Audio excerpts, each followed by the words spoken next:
great tool for data analyzation is the mail merge option, which allows you to save the report results in CSV format. After you enter your report qualifiers and click OK, you have the option to send the results to a mail merge file. In the Save Mail Merge File window, choose the desired location of your saved file and enter a file name. Leave the type as comma-delimited files and click Save. Now you will have a CSV file in that location that should open using a spreadsheet program such as Excel. If you plan to work this file in your outside program, it is recommended to resave this file as a native file type to retain formatting changes you might make.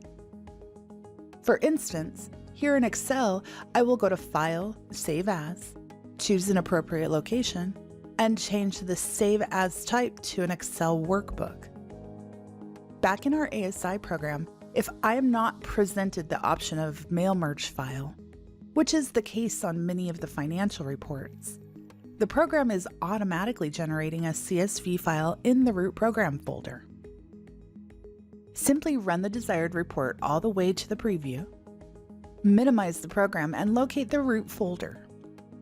I easily browse to the APRO folder by right-clicking my icon and choosing the option of Open File Location.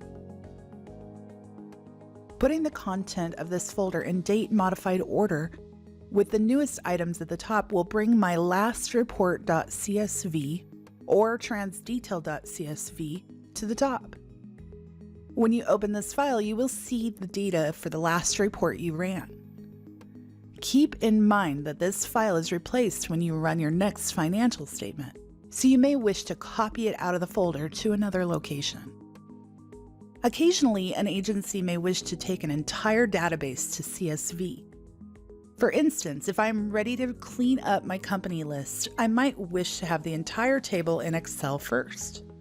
Using the user-defined report, I select the table Company and click OK. We select Mail Merge File and click OK, then name and place our file.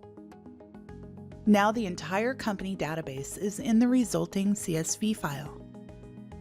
Continue on to see how you might utilize your CSV files for mailing labels or advanced functions.